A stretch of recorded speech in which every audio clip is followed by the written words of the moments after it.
पहलगाम हमले का बदला लेने की तैयारियां करते करते एक ऐसा इंसिडेंट सामने निकल कर आ गया है जिसके कारण भारत की एयरफोर्स यानी कि इंडियन एयरफोर्स को खुद ही सामने आकर माफी मांगनी पड़ी है। इसके ऊपर भी बात करेंगे कि एग्जैक्टली क्या हुआ है, और इसके अलावा भी पाकिस्तान और पहलगाम को लेकर कई सारी कॉन्फिडेंशियल इन्फॉर्मेशन और अपडेट्स निकल कर आ रही हैं जो हम आपको इसी एक वीडियो के अंदर बताएंगे ताकि आपका बिल्कुल भी टाइम वेस्ट ना हो। इसलिए इस वीडियो को एंड तक देखिएगा। सबसे पहली अपडेट आ रही है PSL यानी पाकिस्तान सुपर लीग को लेकर। दरअसल पाकिस्तान सुपर लीग का जो ब्रॉडकास्टिंग स्टाफ है उसमें कई सारे इंडियन नेशनल्स भी हैं।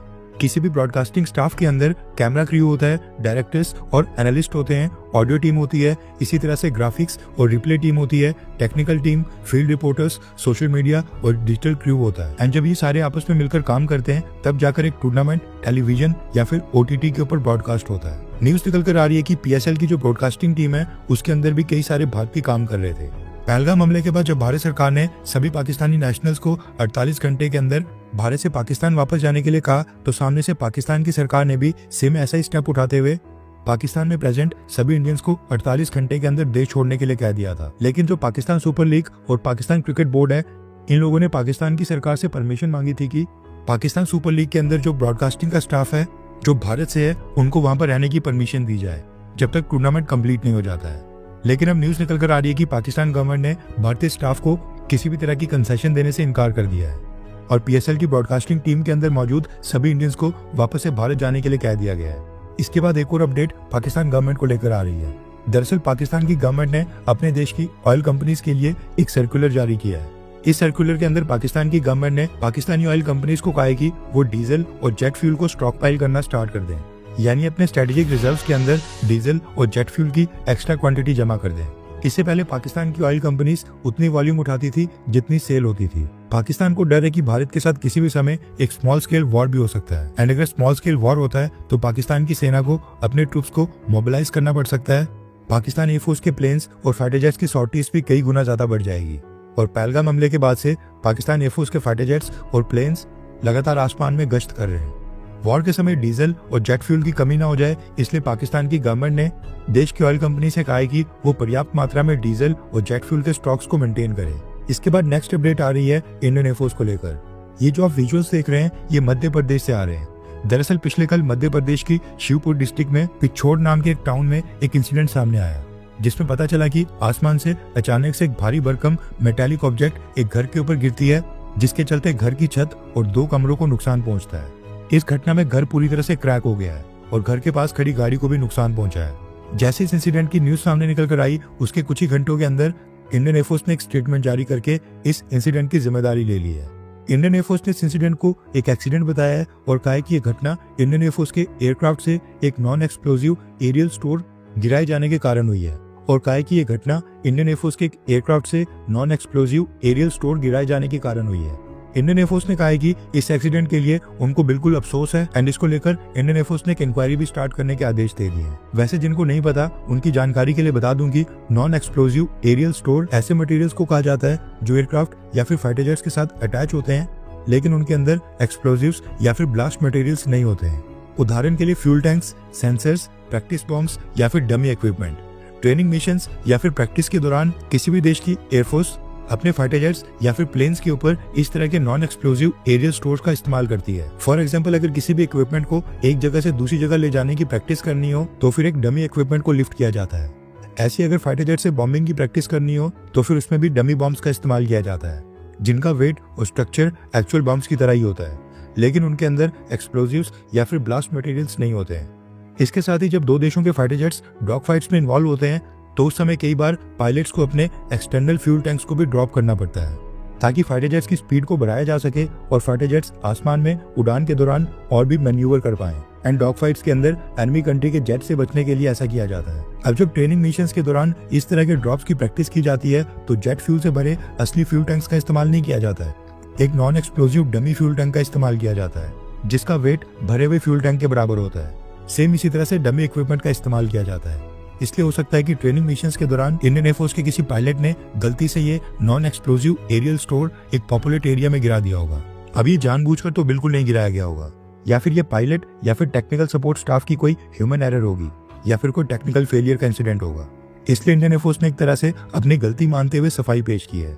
ट्रेनिंग मिशंस के समय एरियल ड्रॉप्स गलती से पॉपुलेटेड एरियाज में जाकर ना गिर जाएं, इसलिए प्रैक्टिस के अंदर नॉन एक्सप्लोजिव मटेरियल्स और नॉन एक्सप्लोजिव इक्विपमेंट्स का इस्तेमाल किया जाता है।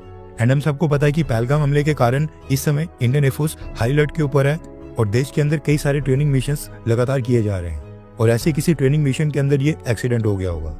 इंडियन एयरफोर्स ने तो खैर इसको लेकर इंटरनल इंक्वायरी स्टार्ट कर दी है, लेकिन आई होप कि ये जो एक्सीडेंट हुआ है इसमें इस घर को जो भी नुकसान पहुंचा है सरकार या फिर इंडियन एयरफोर्स इस नुकसान की भरपाई करे और जो भी मुआवजा बनता है वो इस परिवार को दिया जाए। इसके बाद जो अगली न्यूज है वो भी पहलगाम हमले से रिलेटेड है और पाकिस्तान के प्राइम मिनिस्टर शहबाज शरीफ को लेकर आ रही है। दरअसल पाकिस्तान के प्रधानमंत्री शहबाज शरीफ की तरफ से एक लेटेस्ट स्टेटमेंट सामने आई है जो अभी उन्होंने कुछ ही घंटे पहले दी है।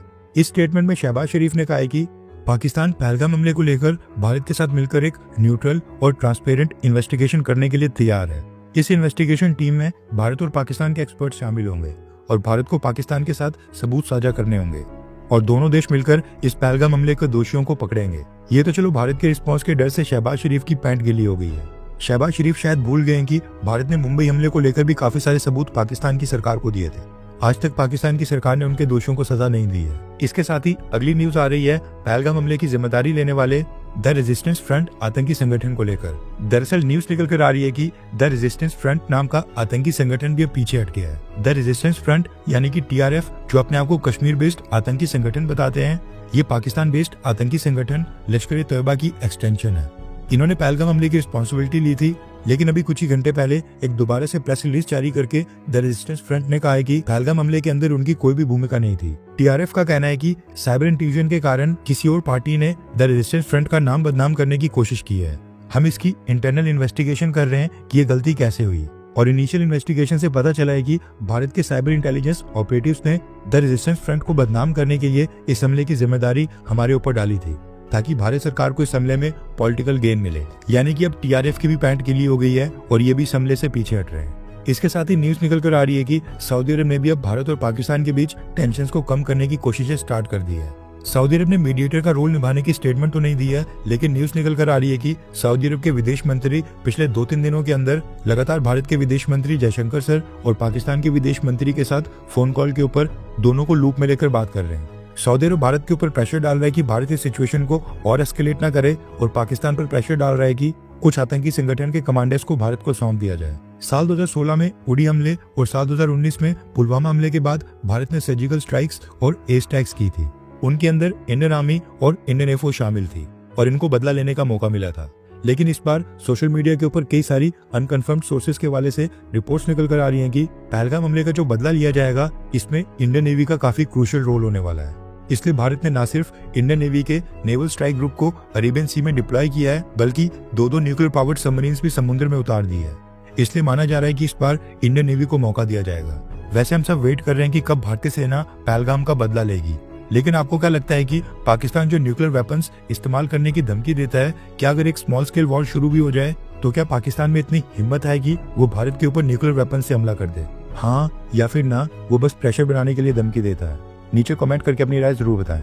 हर 24 घंटे के अंदर जियोपॉलिटिक्स में बड़े फेरबदलाव और उलटफेर हो रहे हैं और भारत के लिए नए चैलेंजेस आ रहे हैं। कोई देश अपने फैसले से पलट रहा है तो कोई देश ब्लैकमेलिंग के ऊपर उतर आया है। सभी देश एक दूसरे को नीचे लगाने की कोशिश कर रहे हैं। इन सब के बीच हमारा भारत किसी भी देश से पीछे न रह जाए, इसके लिए मोदी सरकार लगातार कोशिशें कर रही है। एंड भारत की foreign policy, defence news, economy और ग्लोबल अफेयर्स का सही एनालिसिस हमारे चैनल इंडियन अफेयर्स का मिशन है और ये मिशन आपके सपोर्ट के बिना अधूरा है। इंडियन अफेयर्स हिंदी के ऊपर हम सभी फैक्ट्स और डेटा बिल्कुल सरल भाषा में एनालाइज करते हैं, बिना किसी एजेंडा के। अगर आप चाहते हैं कि इंडियन अफेयर्स का सही और ऑथेंटिक एनालिसिस आप तक लगातार पहुंचे, तो इस वीडियो को लाइक करें और हमारे चैनल इंडियन अफेयर्स को सब्सक्राइब करके बेल नोटिफिकेशन ऑन करना मत भूलिए। आपका एक लाइक हमारे चैनल को ग्रो करने में काफी मदद करेगा और एक सब्सक्राइब ये सुनिश्चित करेगा कि आप किसी भी इंपॉर्टेंट अपडेट को मिस ना करें।